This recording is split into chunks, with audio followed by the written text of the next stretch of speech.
Le coq et le roi.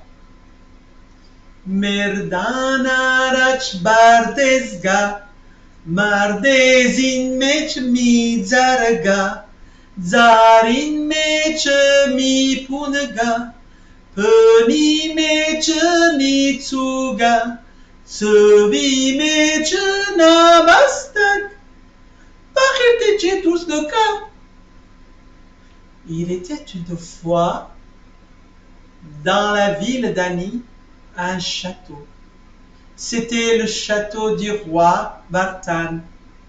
C'était un château magnifique. Il y avait un parc tout autour. Il y avait 1000 fleurs, 1000 parfums. C'était un château aux pierres roses. Le roi d'Arménie, Bartan, il avait tout pour être heureux.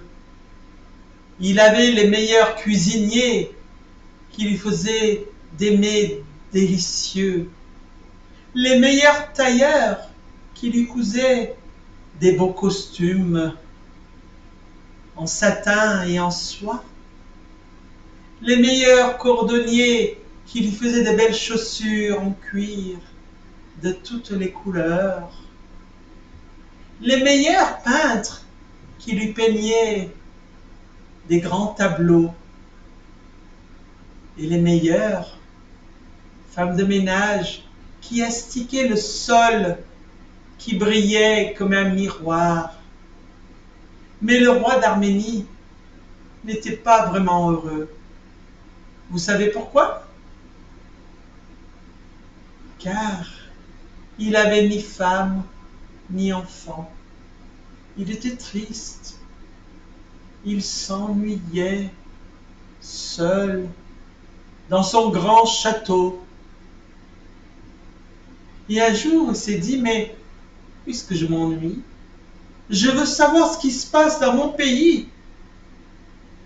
Mais comment faire?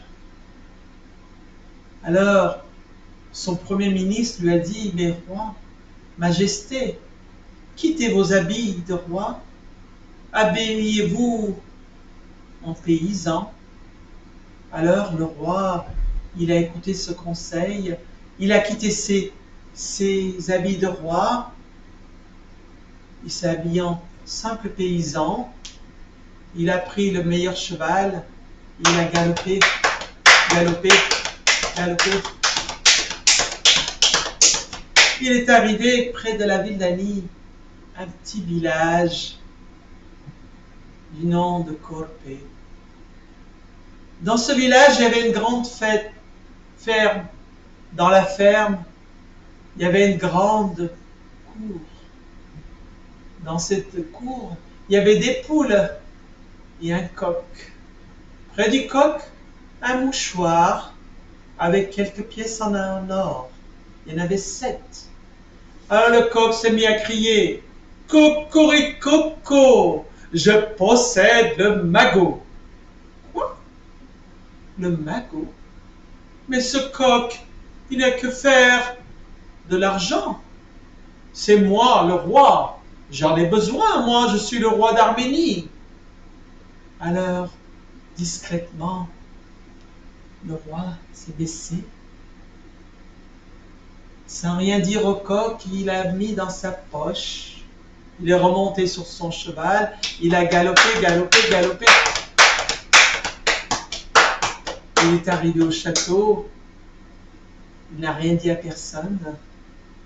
Il a pris le mouchoir, il l'a dénoué. En effet, il y avait 7 pièces en or qui brillaient quand il a regardé par la fenêtre. Il les a remis dans le mouchoir, il a fait un nœud et il l'a mis dans le tiroir de son bureau. Il était heureux, le roi, avec ses pièces. Quelques jours après, le coq s'est mis à crier « Cocoricoco, le roi m'a volé mon magot !» De bouche à oreille, la mauvaise nouvelle est arrivée à l'oreille du roi d'Arménie. « Quoi? Moi, roi d'Arménie, on me traite de voleur? Ce n'est pas possible. Ramenez, soldats, ramenez ces pièces en or. Je n'ai que faire de ces quelques pièces. Je suis déjà tellement riche. Alors, bien sûr, les soldats, ils ont mis dans leur poche et ils ont galopé et ils ont ramené, l'ont mis discrètement près du coq qui n'a rien dit. Jusqu'au moment où les soldats se sont éloignés dans le paysage. Et là, le coq s'est mis à crier « Cocoricoco ! Le roi avait peur d'être mon débiteur. » De bouche à oreille, la mauvaise nouvelle est arrivée à l'oreille du roi d'Arménie. « Quoi? Ce coq insolent! Soldat, allez me chercher, attachez-le! Qu'on le donne au cuisinier qui va me faire un bon dîner pour ce soir. » Les soldats sont partis, ils ont galopé. Ils sont arrivés près du coq et ils l'ont attaché et ils ont mis un grand scotch autour de son bec. Le coq s'est laissé faire, il n'a rien dit. Il l'a emmené près du cuisinier qui lui a coupé la tête. Il a enlevé les plumes, il a lavé, il a vidé l'intérieur, il a mis de l'oignon, de l'ail, des épices, il a fait chauffer l'eau, il a mis quelques herbes, des épices.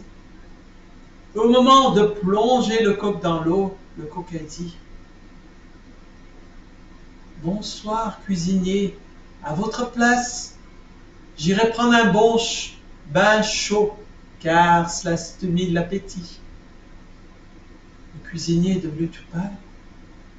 Il a dit « Ce coq est mort, il parle encore. Ce n'est pas possible. » Et il a plongé et il a remis le couvercle sur la marmite. Il a laissé mijoter pendant 5 heures. 5 heures après, le coq était cuit. Il est sorti de la marmite. Il l'a déposé sur le plat en argent. Tout autour, il a mis du riz pilaf, parsemé de pistaches, des amandes grillées et des pignons de pain.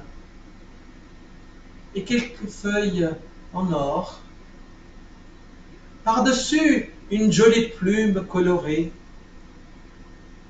Alors le cuisinier a amené le plat devant le roi.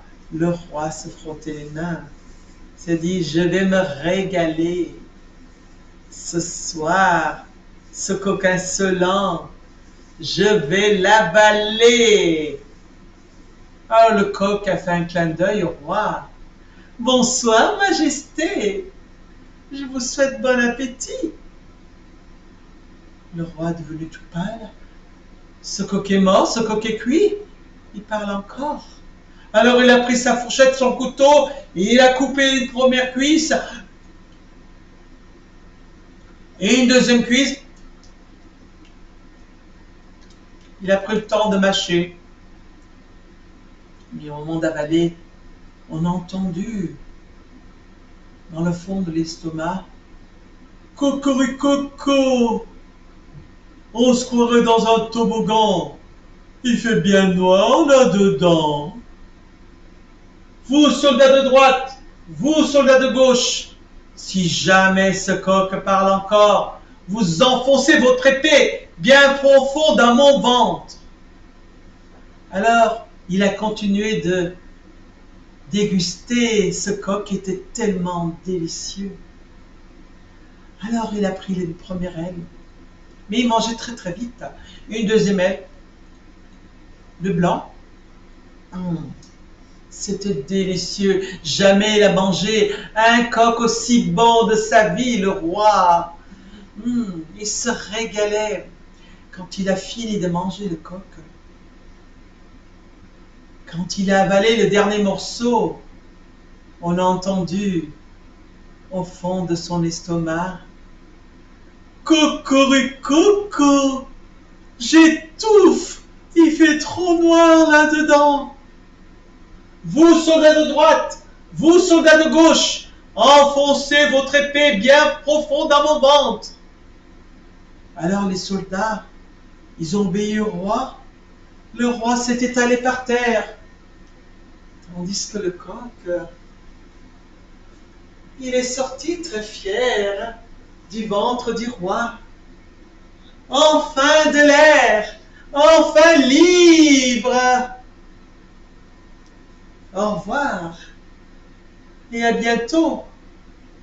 Le coq, il a marché, il est arrivé dans sa ferme, il a invité ses poules à venir danser de Kochari pour fêter sa liberté.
Ainsi mon histoire est terminée. Anon Giran, Khametsi, Hassan Ires de Badani, Mekaloude, Khmei, Hasni Ber de Badani. Ils ont mangé, ils ont bu, ils ont dansé toute la soirée.